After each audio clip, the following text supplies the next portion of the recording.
They say monsters are not born, they're made, shaped by hunger, by silence, by the invisible hands of a world that teaches cruelty long before it ever teaches love. But what happens when the same world that breeds violence tries to erase it by force? When the cure becomes a new form of control? This isn't just the story of a criminal, it's the story of what happens when a human being is stripped of choice, when morality is programmed and the soul becomes mechanical. This is A Clockwork Orange. It begins with a boy named Alex. Not a hero, not a villain, just a boy who feels everything and nothing at once. He sits in a milk bar with his droogs, sipping tall glasses of milk laced with chemicals, waiting for night to fall. Milk. Pure, white, innocent, the drink of children. And yet, in A Clockwork Orange, it becomes the drink of monsters. Because in Burgess's world, even innocence is corrupted. Purity itself becomes the vessel of violence. They drink milk plus, milk spiked with drugs. They sip childhood and swallow destruction. A perfect metaphor. Youth weaponized, purity poisoned. They wear white, they speak in slang, they laugh as they hurt, they call their brutality fun. To them the world is a playground, to us it's a mirror, because in their laughter we hear our own numb acceptance of cruelty, the kind we witness every day and pretend not to see. Have you ever looked at suffering and felt nothing? Alex loves music. He loves Beethoven, not softly, not intellectually, but violently. He feels music in his bones, in his veins, in his rage. Beethoven's Ninth Symphony, a hymn to joy and brotherhood, becomes the soundtrack of his cruelty. He doesn't just listen, he consumes. Even as he commits horror, music lifts him into ecstasy. That's the first paradox of Alex. He can love beauty and destroy it at the same time.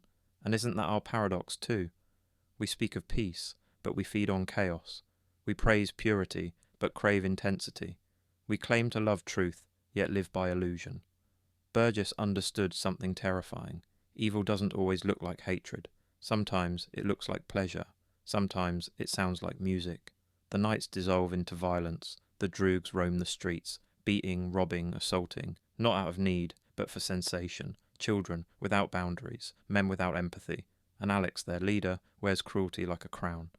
But he isn't heartless. He speaks elegantly, quotes the Bible, listens to symphonies. He's intelligent, dangerously so. That's what makes him frightening. He knows exactly what he's doing. And he does it anyway. Why? Because in his world there is nothing left to feel. Pleasure is proof of existence. Pain, his own or another's, is the only thing that cuts through the numbness.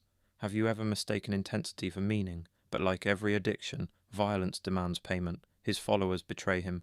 He's caught, imprisoned, and the real experiment begins. The state doesn't want to punish him. It wants to fix him. It wants to turn evil into obedience. And so, they offer him a choice that isn't a choice at all. Freedom through the Ludovico technique. It sounds scientific, it sounds humane, but it isn't. It's a psychological weapon designed to erase desire and train the body to reject its own instincts. They inject him, force him to watch endless scenes of violence, images that once brought him pleasure. But now, every reaction brings pain. His stomach twists, his chest tightens. His body learns to revolt against what his mind once loved. Soon he can't listen to Beethoven without feeling sick. His greatest passion becomes his torment. His music, his soul, turned against him. This is the second paradox. The same beauty that once elevated him now destroys him. And the question remains, what is left of a man who cannot choose? The treatment works.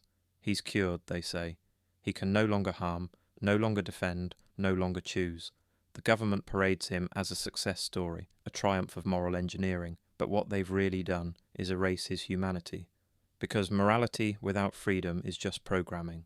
Compassion without choice is mere compliance, and virtue without struggle is nothing but a cage made of light.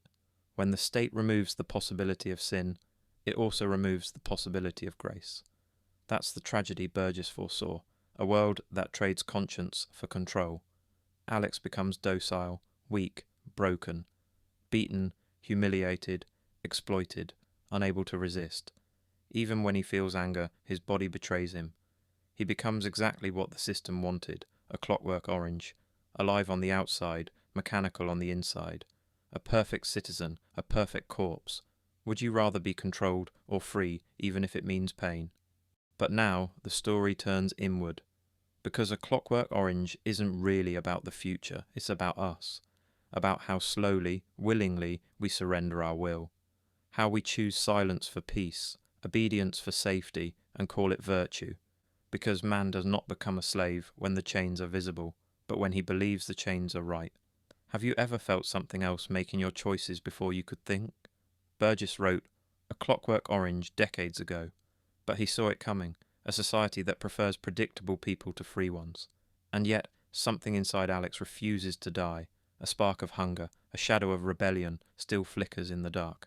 He begins to dream again, of Beethoven, of the sky, of choice. Even after all the conditioning, a fragment of his soul still remembers how to want. This is the third paradox. You can cage the body, you can break the mind, but you can never fully kill the soul. When Alex is finally cured, when the effects of his conditioning fade, he's offered freedom again. But this time, he hesitates. For the first time in his life, he sees the pattern, how violence led to emptiness, how control led to nothingness. He dreams of something different, peace, love, creation instead of destruction. But it's fragile, because redemption requires choice, and choice always carries pain. We become human not through control, but through conflict. Not through obedience, but through awareness. Not through perfection, but through forgiveness. So what does A Clockwork Orange truly ask of us? Maybe it's not about whether Alex is good or evil. Maybe it's about whether we are still free. Do we still think our own thoughts? Do we still make our own choices? Or are we living within choices already made for us? Are we truly living our lives, or merely performing them for approval? Do we know what we love, or have we simply learned what we're told to love? And if someone could take away your capacity for cruelty, knowing it would also take away your capacity for compassion, would you let them? Would you still want goodness if the price was your soul? Alex's glass of milk is empty now. The white liquid that once symbolized youth and innocence has curdled. The boy is gone. The machine remains. But perhaps, somewhere deep within, the music still plays. A soft, trembling note, reminding us that freedom is not about being good. It's about being able to choose. Because in the end, A Clockwork Orange isn't dead. It's something worse. It smiles, nods, obeys, performs. But its heart no longer beats on its own. And if we're not careful, that's what we become. So if one day you find yourself feeling nothing, moving quietly through life without a pulse, without a spark, ask yourself, have you truly healed, or have you simply been programmed? If this story stopped you for even a moment, leave a word below, because sometimes healing begins the very moment you break your silence.